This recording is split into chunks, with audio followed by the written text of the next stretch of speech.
Zero is a terrible number when it comes to money. How could you reach your financial dreams and goals? But where should you start? What should you do? The right question here is not where or what. The real question is, when should you start? And the correct answer is right now. Saving is a crucial step on your way to freedom. But many people fear this concept. They automatically think that it requires a lot of effort, which implies pain and stress. People think that this process will drastically impact their way of living and their quality of life. But no more. Following this video, you will learn about 5 of my most effective ways to save some extra cash and build an investment budget so you can start pursuing your financial dreams. They are effective because these strategies will help you build a stronger mindset toward money.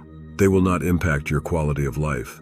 They can be followed without any real effort. These strategies can be used by anybody regardless of their monthly income. Using these strategies, you can start saving right now. Before we delve into today's topic, please be aware that the information provided in this video is for educational purposes only and should not be taken as financial advice. First strategy, no spend day. This is a relatively simple strategy. As the name implies, you have to choose a day of the week when you try not to spend any money at all. When I started implementing this strategy, I felt within 2 weeks that my earnings weren't slipping through my fingers as it once did. My savings balance improved and I became less stressed about cash. So all you have to do is pick a day from the week when you say you don't spend at all. For morale and to be realistic, don't choose a day when you have a mandatory payment, such as a bill or a subscription.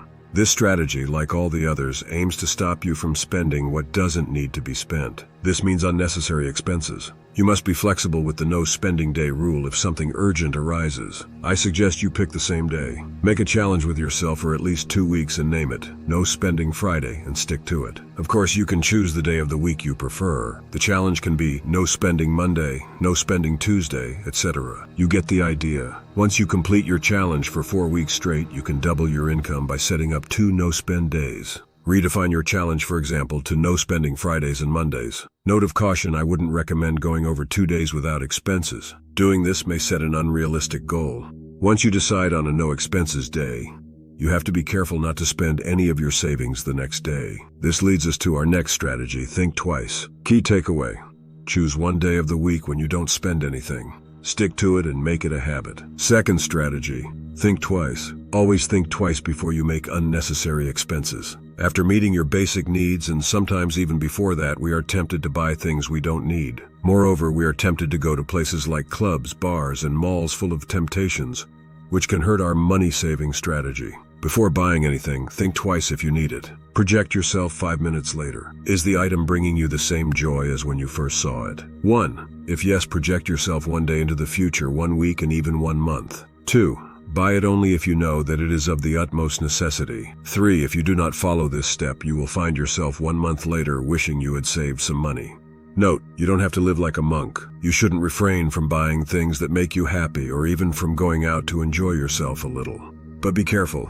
Don't make a habit out of it. As we discussed in another video, bad habits are easy to form. To protect yourself from this kind of thing happening, it is best to enjoy yourself after you've made some progress with your financial goals. As a bonus tip, I encourage you to walk around with the money you need. For example, when you go grocery shopping or go out, you only have the cash you plan to spend there. Once you get to a place, it is easy to be tempted to spend your gains on things you don't need or go over your budget. Key takeaway: always think twice before you make unnecessary expenses. This way, you will train your brain to be more cautious about making this type of decisions. Third strategy, act as if you bought it. This strategy will bring cash directly into your wallet. Let's say you want to buy Starbucks coffee. For the sake of argument, let's say that the coffee is worth $10. You can think twice if you need it. Or maybe you can believe that starting tomorrow you will make coffee at home. Then you don't make the purchase. You save $10, but what do you do next? To use the act as if you bought it strategy, you must do the following. Buy a nice envelope and write your first name on it. Every time you stop making an unnecessary purchase, as in the coffee example, act as if you made the purchase. Take the banknotes from the wallet and place it in your back pocket. When you get home, take the money from your back pocket and place it in the envelope. Note, you must do this for every purchase you stop yourself from making. You have to make it so that you will think you have already bought the item you were going to buy. Let's return to our coffee example. If you keep your cash in your wallet and are happy that you didn't spend the $10 bill, making other unnecessary expenses as you go about your day is possible. But let's say now that you bought the $10 coffee, which was your budget for the day. You will be forced by the situation not to make any expenses because you have nothing left. Use your imagination and make yourself believe you no longer have that amount. Key takeaway: when you feel the urge to buy something impulsively or that you don't need, act as if you have already purchased it. Instead of giving the money to someone else, you put it in your envelope. Don't worry that you don't have the goods in exchange because you will have forgotten about them the next day, even if you had them in the first place. Fourth strategy: no takeout for 30 days. Ordering takeout or eating out is one of our century's most significant budget black holes. I recommend starting a 30-day challenge where you restrict yourself from buying takeout or eating out. Just make your food at home for 30 days. Losing money on food is a tricky concept to pay attention to because we consider food a basic need rather than an expense. But there is an endless list of ways we overpay for food that can be prevented. Even if you make your food at home, be aware of the amount of food that goes from the fridge straight to the trash can because it's gone bad. Note: if you feel the urge to order takeout even if you have food at home, you can use the third strategy. Act as if you bought it and put the amount you didn't spend in the envelope. You can do this because you won't starve since you have food at home, and you were going to spend that money anyway. Key takeaway: avoid ordering food for a month and always make your meals at home. Put the cash you save from doing this into your envelope. Fifth strategy: act as if your savings don't exist. Once you start gaining some coin, the last strategy is to act as if your resources don't exist. The envelope with your first name on it only exists when you put the savings in it at the end of the day. Stop thinking about it from that moment on. Don't count your money every day. Count your funds after 1 month. After 1 month, you can take the whole sum from your stash and put it in your bank savings account. You can leave the cash in your envelope if you don't have an account. The point here is to separate your reserves from your daily spending routine. You can quickly lose it all by returning to bad spending habits. Note: you can take the money out of the envelope only when you want to use it for your pecuniary goals.